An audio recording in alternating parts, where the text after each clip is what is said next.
Bienvenidos a El Intercambio. Hoy vamos a profundizar en este comunicado reciente del Servicio de Administración Tributaria, del SAT, que, ya nos dice cuáles van a ser los criterios para programar las auditorías fiscales para el 2026. Este documento es bastante importante porque no solo nos detalla qué indicadores de riesgo podrían, activar una revisión, sino que también revela cómo planean distribuir estas auditorías entre los diferentes tipos de contribuyentes. Y toda esta información nos lleva directo a una pregunta central, ¿no? Un punto de tensión que vale la pena analizar. Es esta estrategia de selección de auditorías del SAT, con esa concentración tan marcada en los grandes contribuyentes. ¿Realmente el enfoque más justo y el más efectivo? O sea, ¿de verdad logra fomentar un cumplimiento fiscal amplio y asegurar eso que llaman el piso parejo para todos aquí en México? Sobre todo, si pensamos que los recursos para fiscalizar, siempre son limitados. Yo, desde mi perspectiva, voy a argumentar que esta priorización no es solo una decisión práctica, sino que es una estrategia eficiente. Y yo diría que hasta necesaria, ¿no? Por la complejidad misma de las operaciones de estos grandes contribuyentes y, claro, el potencial de recaudación que tienen. Y yo, por mi lado, plantearé algunas dudas sobre qué tan equitativa es realmente esta distribución. Vamos a explorar si esta concentración tan fuerte de verdad promueve un cumplimiento fiscal amplio y justo para todos, o si aguas podría generar otros efectos que no queremos en la cultura fiscal del país. Muy bien. Entrando en materia, mi posición se basa en reconocer la realidad operativa del SAT y también, cómo funciona la evasión fiscal más compleja, ¿no? Al enfocar una parte importante de sus auditorías, estamos hablando de 3.200 auditorías de un total de 15.200 que tienen programadas en el segmento de grandes contribuyentes. El SAT está, dirigiendo sus recursos hacia donde el riesgo y la complejidad son, estadísticamente mayores. Hablamos de combatir esquemas, sofisticados, como las operaciones simuladas, las famosas factureras, estas empresas que se crean nomás para emitir facturas sin tener una operación real detrás. El abuso ya calculado de ciertas deducciones, el uso de estructuras en paraísos fiscales para esconder ganancias o importar cosas a precios súper bajos para pagar menos impuestos. La experiencia y los análisis de riesgo del propio SAT nos dicen que estas prácticas, por cómo son y por su escala, tienden a darse más en las empresas grandotas. Además, el impacto en la recaudación de detectar y corregir esto en un solo gran contribuyente puede ser fácil lo mismo que en decenas o cientos de casos de contribuyentes más pequeños. Con un número total de auditorías programadas que es, una fracción mínima del padrón total, apenas el 0.02% de más de 66 millones de contribuyentes, esta estrategia de concentrarse busca maximizar el rendimiento de cada hora que invierte el fiscalizador. Y no es solo recaudar más, sino también desmantelar redes de evasión que distorsionan la economía y generan competencia desleal. El hecho de que piensen auditar a más del 20% de este universo específico de grandes contribuyentes, que son menos de 16,000, ojo, es una señal. Fuerte, ¿no?, de que hay un escrutinio serio y profundo justo ahí donde las operaciones son más opacas y los montos en juego más altos. Es, una asignación estratégica de recursos que son escasos para lograr el mayor impacto posible tanto en recaudación como en percepción de control sobre los jugadores económicos más relevantes. Sí, entiendo perfecto la lógica de la eficiencia recaudatoria, claro, y de ir tras la evasión más sofisticada. Es innegable que auditar a las grandes corporaciones puede destapar irregularidades con un impacto financiero muy alto. Sin embargo, mi perspectiva se enfoca más en las implicaciones más amplias de esta estrategia, sobre todo en lo que toca a la equidad y a ese concepto de piso parejo que el mismo SAT menciona. Cuando vemos los números que da el comunicado, la diferencia es, es abrumadora. Planean 12,000 auditorías para el universo de pequeños y medianos contribuyentes, que incluye personas físicas con actividad empresarial, profesionistas y la gran mayoría de las empresas en México. Ese universo suma casi 67 millones de registros. Hacer 12,000 auditorías en ese grupo significa que la probabilidad de que te auditen si eres un contribuyente promedio de ese segmento es infinitesimal, de verdad, apenas un 0.018%. Entonces, ¿qué mensaje manda eso? Para la inmensa mayoría de los negocios y personas físicas, la percepción inevitable es que el riesgo de una auditoría es, pues, prácticamente nulo. Y esa percepción puede ser muy dañina para la moral tributaria en general. Si cumplir se percibe como algo opcional o de muy bajo riesgo para la mayoría, ¿cómo fomentas una cultura de cumplimiento voluntario generalizado? Además, no podemos asumir que ciertos indicadores de riesgo son exclusivos de los grandes. El mismo comunicado menciona, por ejemplo, presentar pérdidas fiscales recurrentes, obtener ingresos no declarados, algo que puede ser masivo en economías con mucha informalidad o donde se usa mucho efectivo, abusar de estímulos fiscales, que no siempre requiere ser súper complejo, o no pagar las retenciones a los empleados, un problema que tristemente afecta a empresas de todos los tamaños. Aunque los montos individuales en el segmento PYME puedan ser menores, la suma de todas estas conductas a lo largo de millones de contribuyentes podría representar una fuga fiscal, pues bastante significativa. La estrategia actual, al concentrarse tantísimo en la punta de la pirámide, corre el riesgo de descuidar la base y con eso pues debilitar la percepción de justicia y la presión para cumplir para la mayoría.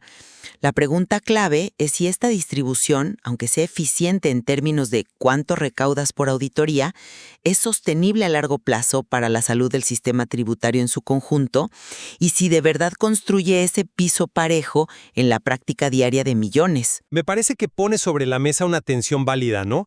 Entre eficiencia y percepción de equidad. Pero yo creo que la efectividad debe medirse no solo por la percepción, sino por resultados concretos en el combate a las prácticas que más daño hacen. La concentración de esfuerzos donde el riesgo cuantificado, y subrayo, cuantificado, y el monto potencial de recuperación son mayores, no es simple pragmatismo. Es una asignación racional de recursos limitados, frente a un universo, pues inmenso. Los indicadores de riesgo que el SAT prioriza, como las operaciones internacionales complejas, el uso de fideicomisos opacos o las reestructuras corporativas que huelen a que son nomás para no pagar impuestos, pues justifican dirigir la lupa hacia los grandes contribuyentes porque pues ahí es donde estas figuras se dan con mayor frecuencia e impacto. No es un prejuicio, es un análisis basado en la evidencia histórica y en cómo son esas operaciones, o la evasión sofisticada, enfrenten una probabilidad de revisión significativamente más alta. El hecho de auditar a más del 20% de los grandes contribuyentes manda una señal muy clara a ese segmento específico. Sus operaciones están bajo la lupa constante y rigurosa, y eso tiene un efecto disuasorio importante justo donde las posibles fugas fiscales son mayores. La efectividad en este contexto también implica disuadir la planeación fiscal agresiva en los niveles más altos, lo cual beneficia indirectamente a todo el sistema al reducir la tolerancia hacia esas prácticas. Es una forma, digamos, de nivelar el campo de juego, asegurando que los jugadores más grandes cumplan con reglas complejas que a menudo solo ellos pueden navegar o intentar evadir. Entiendo tu punto sobre la necesidad de disuadir la evasión a gran escala y la complejidad que hay en ese segmento, sí. Sin embargo, creo que no podemos subestimar el impacto sistémico de la percepción de impunidad en la base de la pirámide tributaria. Un sistema fiscal que sea verdaderamente efectivo, a mi modo de ver, necesita no solo grandes golpes recaudatorios, sino también una base amplia de cumplimiento voluntario, y eso se nutre de la confianza en que las reglas se aplican de manera, pues, razonablemente equitativa. Si para el 99.98% de los contribuyentes, los pequeños y medianos, la auditoría es un evento tan improbable como, no sé, sacarse la lotería, ¿qué incentivo real hay para ir más allá del cumplimiento mínimo indispensable? O incluso para evitar esas pequeñas omisiones o errores convenientes que a veces pasan. La evasión a pequeña escala, cuando la multiplicas por millones, no solo es una pérdida acumulada importante para el erario, sino que también genera una distorsión económica fuerte. Crea una competencia desleal para los negocios que sí cumplen. Al pie de la letra, pensemos en indicadores que menciona el SAT, como la discrepancia entre ingresos declarados y gastos realizados, o pagar impuestos en efectivo mucho menos que el promedio del sector. Estos son fenómenos que se pueden detectar con análisis de datos y auditorías quizá menos complejas, pero que pueden estar súper extendidos en el segmento PYME y de personas físicas. La estrategia actual parece priorizar la profundidad sobre la amplitud. Y aunque la profundidad es necesaria para los casos complejos, una mínima presencia fiscalizadora más amplia, aunque sea con auditorías más focalizadas o revisiones electrónicas, podría tener un efecto disuasorio más generalizado. La efectividad total del sistema no puede medirse solo por la recaudación directa de las auditorías. Tiene que incluir también el fomento de una cultura de cumplimiento y la percepción de que el sistema, aunque tenga sus fallas, busca ser justo para todos. Y esta distribución actual, la verdad, genera dudas legítimas sobre si se está logrando ese equilibrio. Ese es el dilema clásico en la administración tributaria, ¿no? La asignación de recursos escasos. Y aquí los números, pues hablan por sí solos. Hablamos de 15.200 actos de fiscalización profunda, o sea, auditorías, para un universo de casi 67 millones de contribuyentes. Es una gota en el océano, literalmente. Ante esa realidad, la pregunta no es si concentrar o no, sino cómo concentrar de la manera más inteligente. Las auditorías a grandes empresas no solo buscan recuperar montos altos, a menudo involucran equipos, de muchas disciplinas, análisis forenses digitales, cooperación internacional, procesos que pueden durar años. Cada una consume una cantidad enorme de recursos humanos y técnicos muy especializados. Entonces, dedicar 3.200 de esas auditorías, más o menos el 21% del total, a este segmento que, aunque es chiquito en número de empresas, concentra una parte gigantesca de la actividad económica y de la complejidad fiscal, pues parece una decisión estratégica bien fundamentada. Las 12.000 auditorías que quedan para el universo masivo de pequeños y medianos, bueno, no es una cifra trivial en términos absolutos, aunque sí lo sea en términos relativos. Implican un esfuerzo considerable. Quizás la clave no esté solo en estas auditorías profundas, sino en cómo se complementan con otras herramientas de fiscalización que son menos intensivas, como las revisiones electrónicas, las cartas invitación o los programas de vigilancia profunda que usan análisis de datos masivos, el famoso Big Data, que el SAT también utiliza. La estrategia de auditorías anunciada debe verse como la punta de lanza, ¿no? La herramienta más poderosa que se reserva para los casos de mayor riesgo y complejidad, pero dentro de una estrategia de cumplimiento más amplia.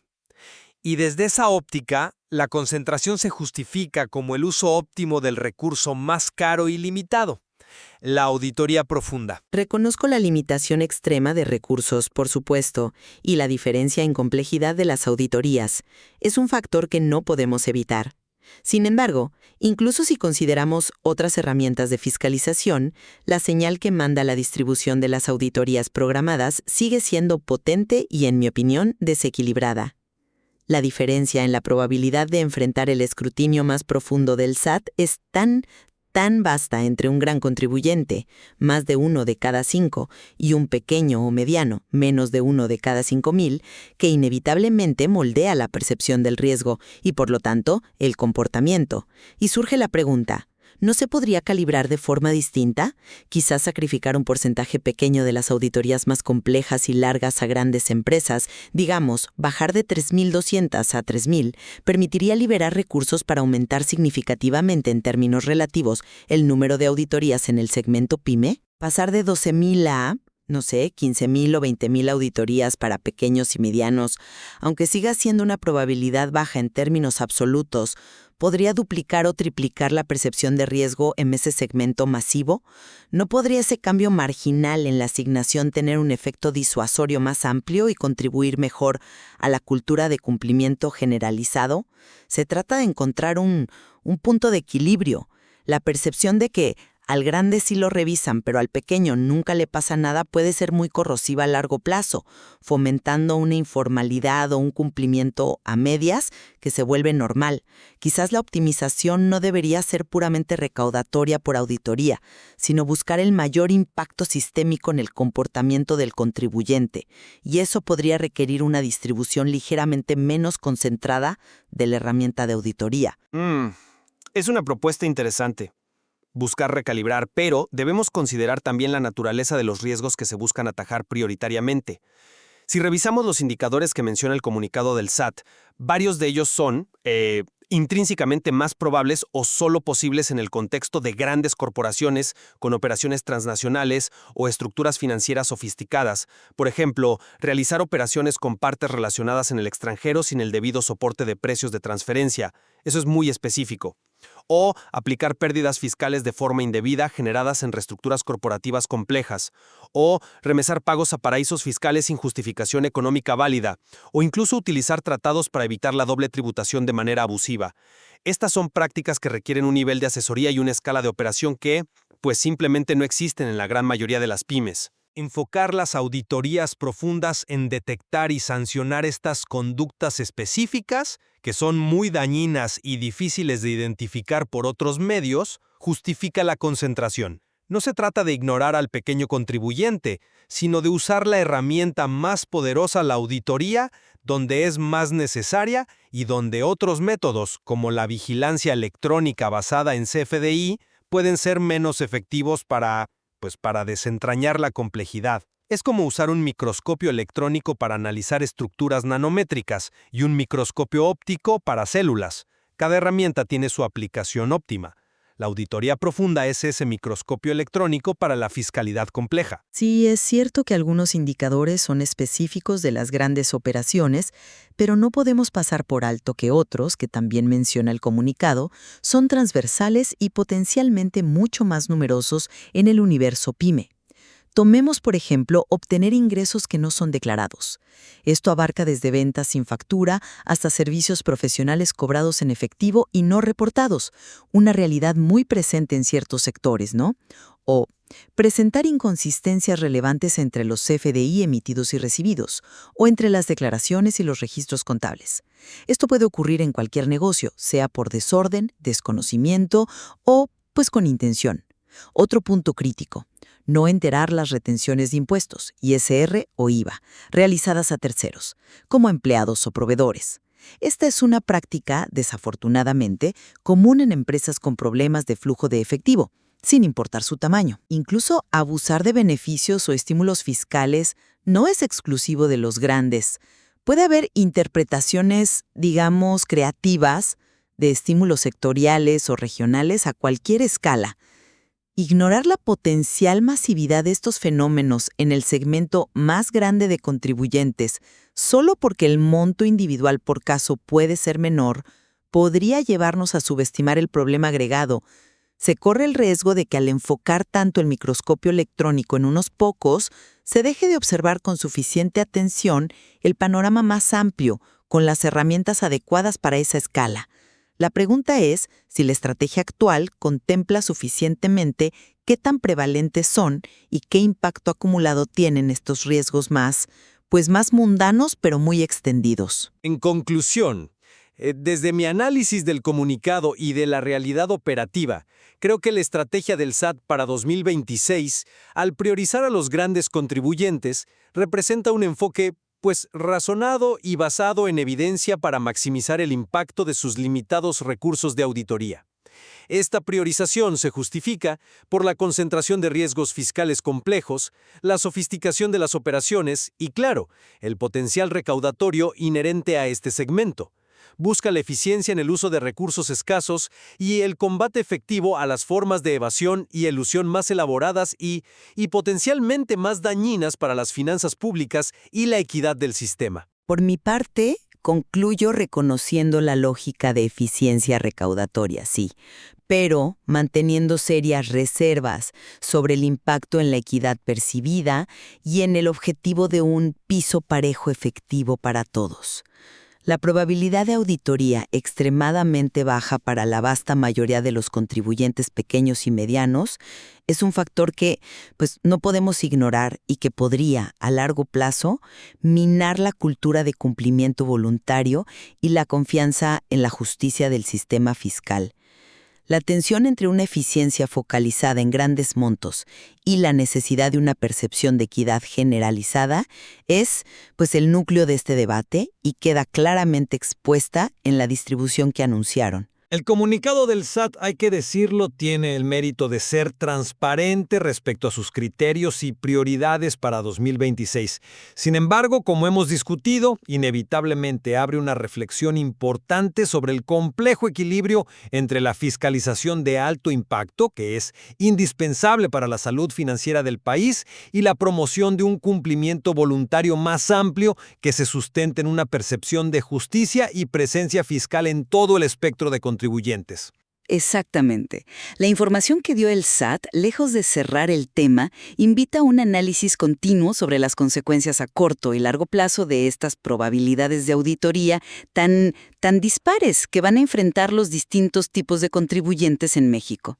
Es un desafío constante para cualquier administración tributaria, con argumentos robustos de ambos lados, como vimos, y seguramente seguiremos observando cómo evoluciona este enfoque en el futuro.